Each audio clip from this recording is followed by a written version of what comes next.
Hello everyone, I'm Tanya, welcoming you to another episode of Unleash.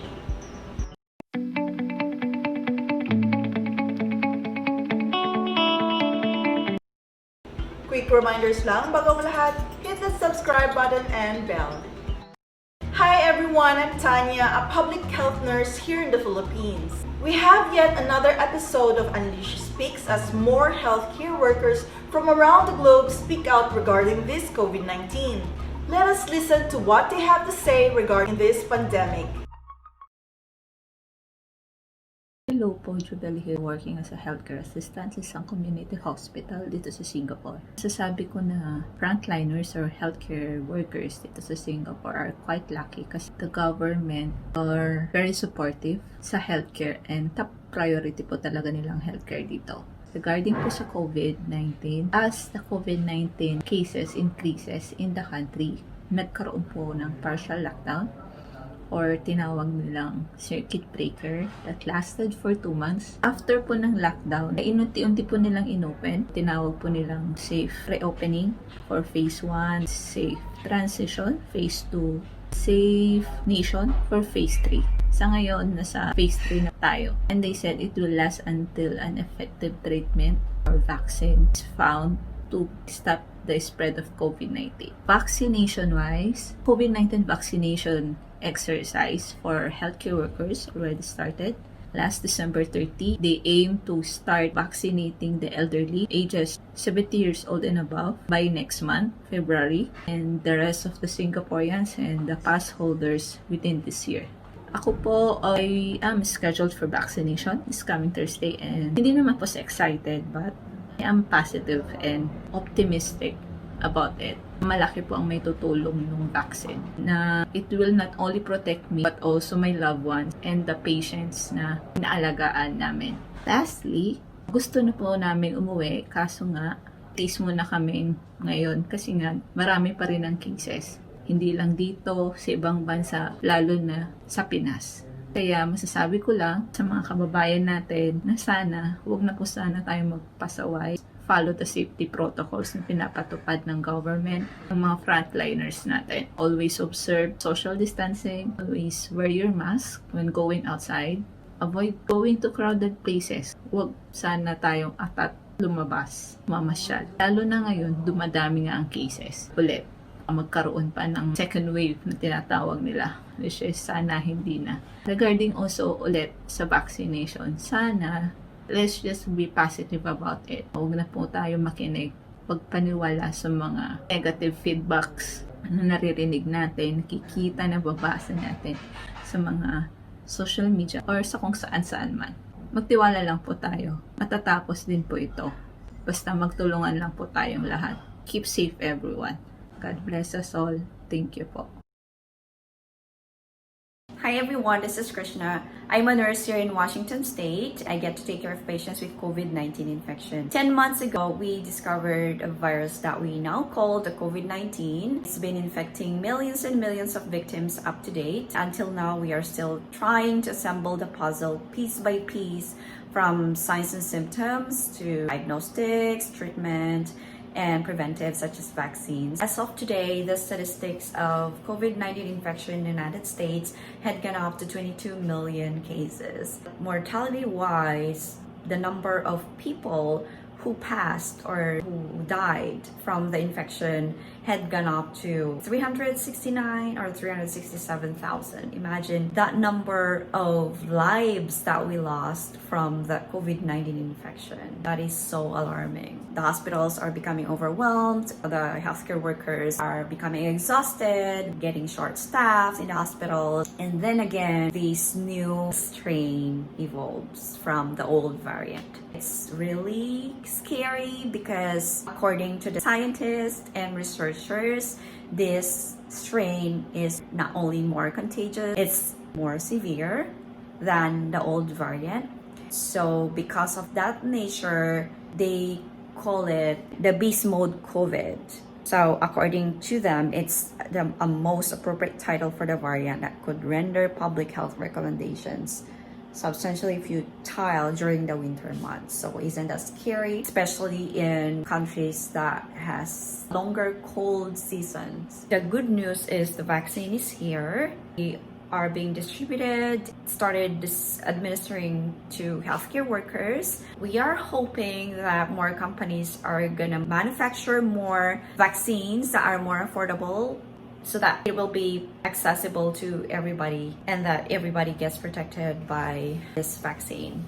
Now, while waiting for the vaccine, there are things that you can do to help us healthcare workers so you don't get sick and we don't exhaust our resources. We don't have to make beds for you. We don't have to cancel elective surgeries, and we don't have to exhaust our financial and human resources. Stay at home. Follow the social distancing protocols, 6 feet apart from each other. If you're not from the same household, wear your mask when you go out in the public. Drink adequate fluids, well-balanced diet. If you are eating your well-balanced diet, you don't have to take a lot of supplements. Hand washing, pray.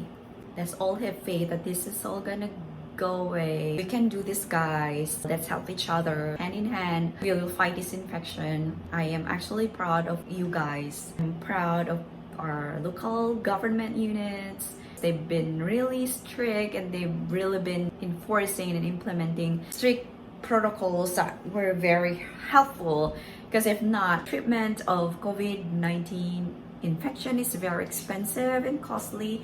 It could exhaust the whole economy of our country, of our province, if ever it overwhelms. So thank you guys for sticking to the rules. Continue doing that. Help our country. We can do this, okay?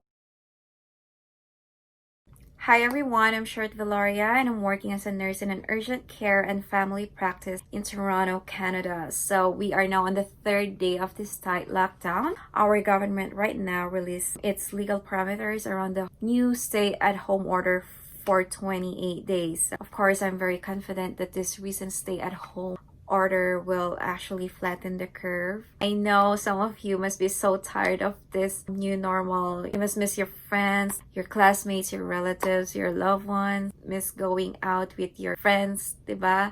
So going on a trip, the special occasions, a vacation as well. So most of you must be depressed na rin because of this lockdown, right? But you know what is more depressing? Is to actually deal with patients who are greatly affected of COVID-19. As part of my job here, I do virtual consultations to patients. You would actually hear their stories and how depressing it is. Like, you know, yung sasabihin nila sa'yo na hindi ko man lang nakita yung parents ko, hindi ko man lang sila nahawakan. Wala kaming magawa because we're into isolation as well. Wala na yung mom ko, magkasunod lang sila ng dad ko. You know, you will hear their frustrations, their stories. But some patients as well who are COVID-19 positive, who are lucky enough na hindi sila greatly affected, na parang wala lang. They only have lost their sense of taste, yung smell nila, ganun. Yung very minimal lang yung symptoms. And then again, we have this new variants of COVID-19. Sana wag lang po nating iasa sa mga healthcare providers ang responsibility to fight for COVID-19. So, every single of us po, we have our own role to play during this pandemic. So, we don't know yet how long this virus to last, but please remember that I know this is not gonna be forever, so please do your part. Stay safe. Stay at home. We can do this. Hello everyone, I am Karen Kathleen Kemi. I am based in London. I am a registered nurse and I work under West London Renal and Transplant Centre. When the pandemic started last year, we've gone through a national lockdown, like some other countries. We were instructed to stay at home and only go out for essentials. As a frontliner, I still needed to go to work. Dialysis and transplanted patients have been hit hard by COVID-19. Our transplant operations were put on hold so that doctors and nurses can be redeployed to intensive care unit and other COVID areas. Our department has been converted into a COVID unit. I have looked after COVID patients for a few months. It was physically exhausting and mentally disturbing. I can say that it is the toughest time of my nursing profession. It is very hard to see patients dying without their loved ones and family by their side. Instead, they hold on to us during their last moments.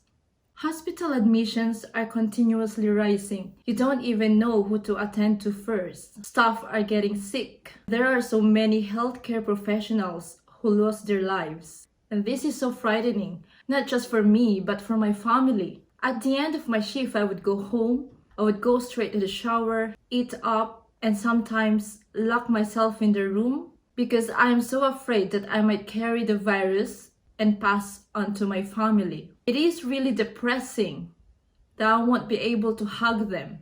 Months have passed, and when everything seems a little better, we are back on our third national lockdown because people became complacent that cases are going down.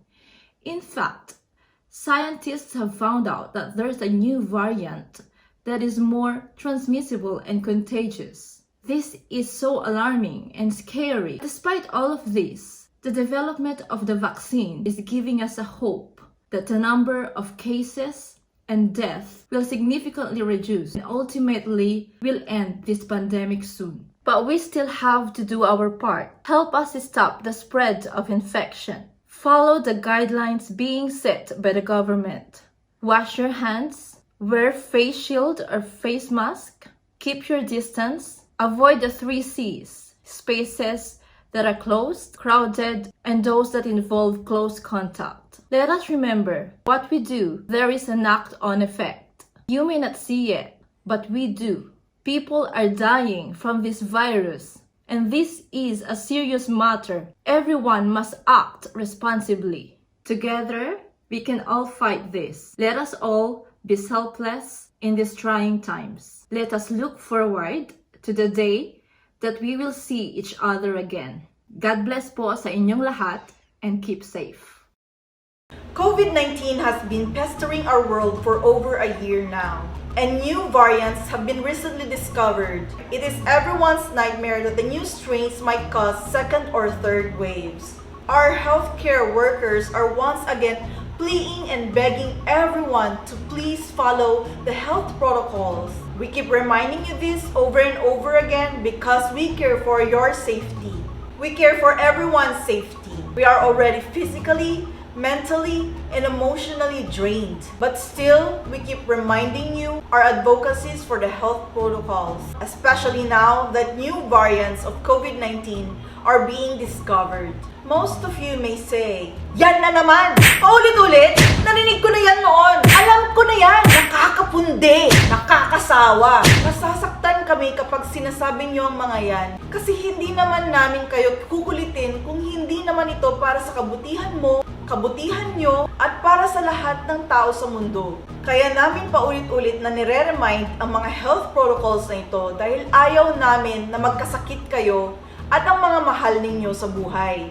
Mahal ang magpagamot. Mahal ang mag-confine sa hospital. Mahal magkasakit. Magkakasakit na nga, mapapagastos ka pa. Sana kung mag-isa mo lang na matatamaan. Pero kadalasan, nadadamay ang pamilya at ibang tao. Iwasan natin na mangyari ito. Lagi nating tatandaan, health is wealth. Hawak mo ang kalusugan mo at ang kalusugan ng mga tao sa paligid mo. Magtulungan tayong puksain ang COVID-19 na ito. I would like to thank all of our friends who sent their messages. Thank you for sharing your opinions and point of views. We certainly learned a lot from you. And for those who also want to give their video message, don't hesitate to contact me. For details and instructions, like our Facebook page and message us via Messenger at Unleashed by Provincial Health Office of Ilocos Sur-IDU. Hope to hear from you guys soon. At sana naman may natutunan kayo sa episode na ito. At kung ano man kalaman ang ating natutunan, magandang pamahaginin natin ang mga ito sa ating mga mahal sa buhay. If you have any comments, questions, or suggestions, give us a message on the comment box down below. Don't forget to hit that subscribe button, like, and ring our bell to get notifications of new Unleash episodes. Thank you for watching. Once again, this is your public health nurse, Tanya. See you on our next episode. Bye!